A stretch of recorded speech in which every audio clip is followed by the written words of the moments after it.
อึ้งกันทั้งไล่สดครอบครัวศรีวิไลได้ไปแสดงอยู่ที่วัดถ้ำผาแดนที่ดาราห้องเพลงบ่ทันจบคนมาจากใส่โฮบกันถล่มเข้ามาแจกติปมอบของขวัญและกระทุนการศึกษาให้ครอบครัวศรีวิไลมัดทุกคนเลยสบายดี FC แฟนคลับมาติดตามอีกคลิปหนึ่งก็แล้วกันวางกี้ก็ว่าจะเห็นคลิปหนึ่งก่อนนอนแต่ดันมาเห็นข้อมูลข่าวสารใหม่ๆโผล่ออกมาทานผู้ชมเข้าไปเบิ่งไล่สดของพ่อผู้ศรีวิไลก็ได้เห็นหลายสิ่งหลายอย่างแปลกหูแปลกตาก็หลายคนเบิ่งแล้วก็ว่าอึ้งทึ่งเนาะในความสามารถอึ้งทึ่งในสื่อเสียงที่โด่งดังของน้องธิดาลาวเฮ็ดให้หลายคนยอมควักเงินในกระเป๋าเพื่อจะไปมอบเป็นของขวัญให้กับน้องธิดาลาวและครอบครัวงานนี้ค่อยขอบอกได้เลยอึ้ง FC แฟนคลับมาแต่ปักใต้เลยทุกคนเอ้ยขอขั้นเวลาความจริงแล้วน้องธิดาลาวยังห้องเพลงบ่ทันจบด้วยซ้ำไปยังบ่ทันจบได้ขอขั้นเวลาเลยซึ่งคนนี้เพิ่นก็เป็นลูกศิษย์ลูกหาของเจ้าอาวาสเป็นลูกศิษย์ลูกหาของวัดโตนี่แหละวัดถ้ำผาแดนนี่แหละทางสกลนครนี่ล่ะเพิ่นก็ด้วยความศรัทธาเดินทางมาตั้งแต่ปักใต้ดันมาเจอพอผู้ศรีวิไลก็ว่ามาด้วยจิตด้วยใจเส้นเดียวกันเพิ่นก็เลยควักเงินในกระเป๋าของตนเองมามอบเป็นทุนว่าในทุนการศึกษาทีแรกค่อยก็คิดว่าจะให้แต่ธิดาลาวคนเดียว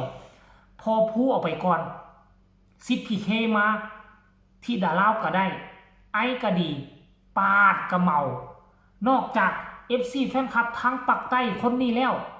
ก็ยังมีอีก4 หน้า 5 คนเพลงหยุดปุ๊บลูกันเข้ามาให้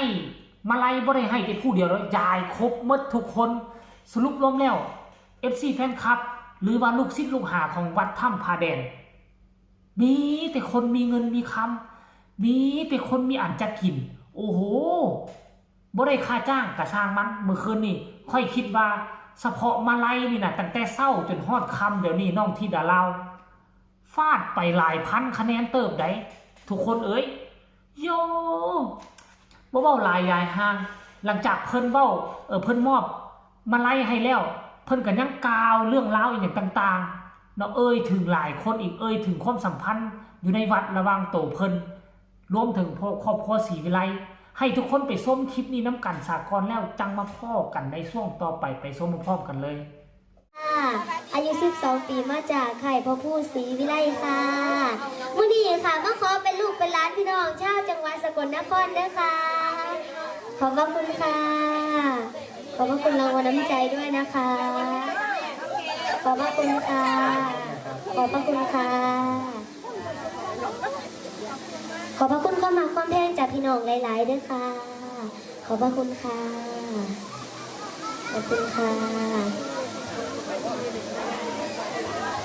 นิดหนึ่งครับขออนุญาตขั้นรายการแต่วันนี้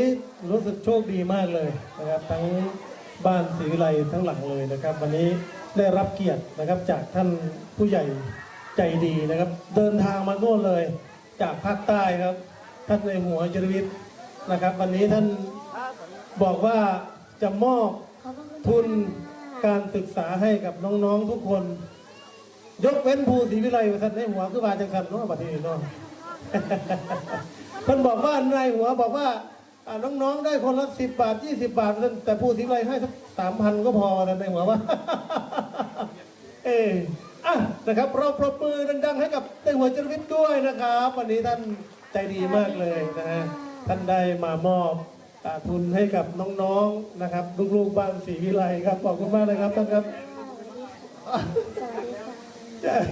ในหัวท่านพูดอะไรหน่อยได้ไหมฮะพูดอะไรนิดนึงได้ไหมครับผมมาก่อนใช่ไหมโอ้ผมเลยเหรอครับโอ้นี่ขนาดไม่ได้เป็นนักร้องอย่างเขาแล้วนี่ยังได้เลยขอบคุณในหัวมากๆเลยนะครับนี่ผู้ใหญ่ใจดีจากโน่นเลยนะฮะกระตะกรุ๊ปนะครับ สุดยอดครับผมอีกสองนะ โอ้ยนี่ปรบมือดังๆให้กับในหัวด้วยฮะก่อนที่ท่านจะเข้าไปจะขออะไรให้โอวาทน้องๆนิดนึงครับท่านครับ กราบเรียนท่านอาจารย์ครับแล้วก็แขกผู้มีเกียรติทุกท่านนะที่ไม่ได้กล่าวนามมานะครับพวกเราเนี่ยมีบุญวาสนาเยอะนะครับวันนี้ที่ได้มาร่วมทั้งเช้าทั้งเย็นเลยครับเพราะว่าพระองค์เนี้นะฮะไม่ใช่ธรรมดานะฮะเราเป็นลูกศิษย์พระอาจารย์ซึ่งเป็นพระอาจารย์ที่เป็นพระธรรมดาที่ไม่ธรรมดาอยู่แล้วนะครับประเด็นเรามาสร้างสิ่งอัศจรรย์ที่ไม่ธรรมดาให้กับประเทศไทยนะครับ เพราะว่าต่อไปโอกาสที่จะหายากผมได้ฟังคนที่มาร่วมงานในที่บอกโอ้นี่อาจารย์จะเป็นสร้างขนาดนี้เลยเหรอที่ทำไม่ได้เพราะอะไรหนึ่งคือวัตถุดิบแค่ไม้เนี่ยที่ก็มาดูกันเนี่ยต้องไม่ธรรมดาแล้วนะครับแล้วอาจารย์จะมาสร้างพุทธศิลป์เกี่ยวกับเรื่องประวัติต่างๆเนี่ยให้กับวัดเนี่ยนะจะยิ่งมูลค่าไปอีกนะฮะเราไปดูกันนะฮะเราไปดูกันว่าเป็นยังไงนะฮะอาจารย์บอกว่าขอเวลา2 ปีเพราะว่าปีนี้เราต้องเรียนมากไม่ได้เพราะปีมันเกี่ยวกับเรื่องสงครามเราเงียบไปก่อนนะครับรออีก2 ปีอาจารย์พูดนะเราจะมาสำเร็จจากที่นี่นะครับนะฮะก็ ทุกคนเห็นหรือยังทำอิฐพอผู้ศรีวิไลกับย่านตนเองบ่ได้เด้ตนเองบ่ได้ห้องเพลงน้ำเขาเด้มื้อนี้เด้บ่ได้แสดงเลยเป็นผู้กำกับเป็นผู้อยู่เบื้องลงเบื้องหลังเนาะแต่ว่าทั้งผู้เพิ่นแจกมาไล่เพิ่นก็จะโอ้ล้มพอผู้ศรีวิไลแล้วล่ะพอผู้จึงมาสั่งเบรกก่อนให้เพิ่นมามอบรางวัลน้ำใจให้ก่อนพอผู้ศรีวิไลกับย่านบ่ได้ก็แน่ก็เว้าหยอกๆเพิ่นแน่ว่าสุดท้ายแจกให้พอผู้ก่อนหมู่อาจจะได้หลายกว่าหมู่ซ้ำเพราะว่าเป็นหัวเหือใหญ่ต่อมาแล้วก็น้องธิดาลาวโอ้ยสะอ่อนแล้วบ่แม่นแต่เฉพาะแต่ซ้ำวิดีโอที่ตัดมานี่ได้ช่วงที่ทำการแสดงอยู่หั่นน่ะก็มีหลายคนเที่ยวไปให้รางวัลน้ำใจแก่ศิลปินบ้านศรีวิไลแบบบ่ขาดสายเลยถึงแม้นว่าจะบ่มีเวทีใหญ่อลังการงานโชว์คือผู้อื่นเขา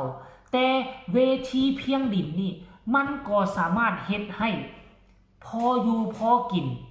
เฉพาะมาไล่น้ำใจผู้ที่เขาเจ้าศรัทธาอยู่วัดนี่นะให้นะมือนี่นะพอมีเงินกลับไปซื้อข้าวซื้อน้ำเอาไว้กินในครอบครัวอยู่ได้ทานผู้ชม FC แฟนคลับเฮ้ย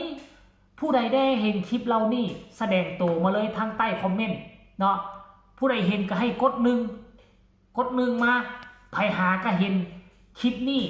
น้ำซ่องที่ดาเล่าให้กด2 1 กับ 2เลือกเอาว่าสิกดตัวใดแล้วใครอยากคอมเมนต์มากกับคอมเมนต์ตามหลังมา1 กับ 2มาเลยทานผู้ชมเนาะเอาสำหรับคลิปนี้กะว่าสินอนเลยแหละแต่เห็นเรื่องเล่าดีๆแบบนี้มันอดบ่ได้จำเป็นต้องฮีบเอามาเฮ็ดข่าวเปล่าประกาศให้ FC แฟนคลับทั้งสองฝากฟังแม่น้ำของได้รับได้หูร่วมกันว่าคืนนี้นั่นที่ดาเล่าหับซับก้อนโตเอาบ่เบาหลายใหญ่ห่างลาทานผู้ชมเป็นเพียงซ้ำนี้นอนรับฝันดีสบายดี